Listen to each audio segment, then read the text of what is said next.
एका गावात यशवंत नावाचा वैद्य राहत होता. जेव्हाही त्या गावामध्ये कोणी आजारी असायचा तर उपचारासाठी लोक यशवंतकडे जात असत. एकदा रामू नावाचा एक व्यक्ती धावत धावत यशवंतकडे आला आणि रडत रडत यशवंतला सांगायला लागला, यशवंत भाऊ, लवकर घरी चला, माझी आई खूपच आजारी आहे. ती कुणाशीही बोलत नाहीये, तिचा फक्त श्वासोच्छवास चालू आहे. हे ऐकून यशवंत औषधाची बॅग घेऊन पटकन रामूच्या घरी गेला आणि त्याच्या आईची तपासणी केली. रुग्णाची तपासणी केल्यानंतर यशवंतने रामूला सांगितलं, रामू, तुझ्या आईचा इलाज तुला वाटतं इतका सोपा नाहीये.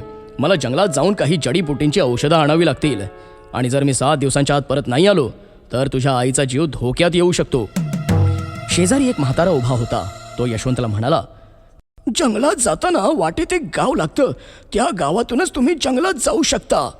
पण आजपर्यंत जो त्या गावातून गेला तो कधीच परत नाही आला आणि त्या गावात एक चेटकीण सुद्धा राहते. यशवंत त्या म्हाताऱ्याला म्हणाला, बाबा, तुम्ही मला भीती दाखवू नका, चेटकीण वगैरे काहीच नसतं. रामू यशवंत समोर जोर जोरात रडू लागला आणि रडत रडतच तो यशवंतला म्हणाला, यशवंत भाऊ, काही करा पण माझ्या आईला वाचवा. यशवंतने रामूला धीर दिला आणि म्हणाला, रामू, तू चिंता करू नकोस. मला जर त्या चेटकिणीचा सामना करावा लागला तरी मी करेन. तुझ्या आईसाठी जडीबुटीची औषधं आणूनच राहीन. तू देवावर विश्वास ठेव. यशवंत त्या जंगलात जडीबुटी आणण्यासाठी निघाला. चालता चालता तो खूप थकला आणि एका झाडाखाली तो आराम करायला बसला. तेव्हा त्याला एक गाव दिसलं आणि त्याने असा विचार केला की आजची रात्र आपण इथेच थांबायला हवं. यशवंत त्या गावात गेला तर त्याला कोणीही दिसलं नाही त्या गावात. यशवंतला आश्चर्याचा धक्काच बसला की या गावात एकही व्यक्ती राहत नाहीये. यशवंतने विचार केला की या गावात काहीतरी गडबड आहे. अचानक काही घरांमधून विचित्र असे आवाज येऊ लागले. यशवंत खूप घाबरला आणि त्याने लगेच गाव सोडण्याचा निर्णय घेतला. काही अंतरावर यशवंतला एक आजारी म्हातारी दिसली.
खूपच तळमळत होती आणि तिने जोर जोराने ओरडा केला. तिच्या अंगावर भरपूर दागिने होते. यशवंत घाबरला. तरीही यशवंतने त्या म्हातारीची मदत करून तिचा इलाजही केला आणि सुरक्षित एका घरात सोडण्यासाठी गेला. त्याला त्या घरात सोन्या चांदीने भरलेले घडे दिसले. तरीही यशवंतने त्या म्हातारीला बिछाण्यावर झोपवले आणि तो निघून गेला. बराच वेळ झाला होता. यशवंत चालत चालत गावातून निघाला होता. तरीही गाव काही संपता संपेना. तो थकला. यशवंत जिथून चालत आला होता शेवटी त्याच जागेवर थांबला. भीतीपोटी त्याने देवाचं नाव घ्यायला सुरुवात केली. थोड्या वेळाने पुन्हा त्याला विचित्र आवाज येऊ लागले. यशवंतने लक्ष देऊन ऐकलं तर त्याला एका घरातून मोठमोठ्याने लोकांचे आवाज येत होते. यशवंत घाबरत घाबरत त्या घराजवळ गेला आणि त्याने पाहिलं की त्या घरामध्ये काही लोक कैद आहेत आणि खिडकीतून यशवंतला आवाज देत आहेत, आम्हाला वाचवा, आम्हाला या कैदमधून मुक्त करा. यशवंतने त्या लोकांना विचारलं, कोण आहात तुम्ही? तुम्हाला इथे कोणी कैद केलं आहे? तर त्यातला एक माणूस यशवंतला म्हणाला, आम्ही तर या गावात एक रात्र राहण्यासाठी थांबलो होतो, पण एका चेटकिणीने आम्हाला या घरात कैद करून ठेवलंय. जर शक्य असेल तर तुम्ही आम्हाला या कैदेमधून मुक्त करा आणि इथून निघून जा, यातच तुमची ही भलाई आहे. यशवंत त्या लोकांची परिस्थिती पाहून चिंताग्रस्त होतो आणि जसा तो मागे वळून पाहतो तर त्याला एक म्हातारी त्याच्या समोर दिसते. यशवंत त्या म्हातारीला विचारतो, आजीबाई, या गावात कोणी चेटकीण राहते का? ती म्हातारी बाई एकदम आपलं रूप बदलते आणि एक भीतीदायक असा अवतार धारण करते आणि हवेत उडू लागते. हे पाहून यशवंतला दर दर घाम फुटतो. तेव्हा ती चेटकीण त्याला म्हणते, दिसायला तर तू एक भला माणूस दिसतोस. इतक्या रात्री तू या गावात काय करतोयस? चेटकिणीचं हे बोलणं ऐकून यशवंत थरथर कापतो आणि घाबरत घाबरतच बोलतो, काही नाही देवी, मी तर एक वैद्य आहे आणि माझ्या गावात एका माणसाची आई खूप आजारी आहे. त्यांना औषधांची गरज आहे.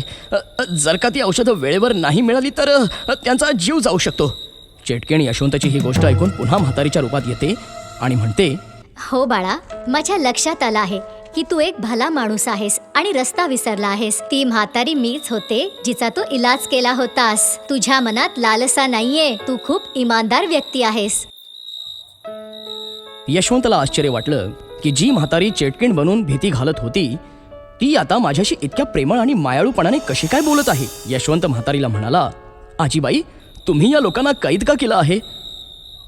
तर म्हातारी यशवंतला म्हणाली, बाळा, हे लोक माझ्या गावात चोरी करायला आले होते म्हणून त्यांना हीच शिक्षा दिली पाहिजे. जोपर्यंत हे लोक मनापासून माफी मागत नाहीत आणि कधी चोरी करणार नाही अशी शपथ घेत नाहीत तोपर्यंत मी यांना इथून जाऊ देणार नाही. तू एक इमानदार माणूस आहेस, तू काळजी नको करूस. तुला ज्या जडीबुटीची आवश्यकता आहे त्या ठिकाणी मी तुला एका चुटकीत घेऊन जाते. तू मात्र अशीच लोकांची सेवा करत राहा. त्या म्हातारीने एक चुटकी वाजवली आणि यशवंत तिथून थेट ज्या ठिकाणी जंगलात जडीबुटी आहे तिथे सरळ जाऊन पोहोचला. जडीबुटी घेऊन यशवंत परत आपल्या गावी आला आणि त्याने रामूच्या आईचा जीव वाचवला आणि गावातील लोकांना सगळी हकीकत सांगितली. म्हणजे जे लोक त्या म्हातारीला चेटकीण समजत होते त्या लोकांना कळलं की ती चेटकीण नसून एक देवी आहे आणि चांगल्या लोकांना मदत करते आणि वाईट लोकांना शिक्षा देते. सगळ्या गावातील लोकांनी मिळून देवी मातेचं मंदिर बनवलं आणि त्यानंतर त्या गावात कधीही चोरी झाली नाही आणि सगळे लोक आनंदी राहू लागले. तर मुलांनो, अशा प्रकारे या गोष्टीतून असा बोध होतो की चांगल्या माणसांसोबत नेहमी चांगलंच होतं आणि वाईट लोकांसोबत नेहमी वाईट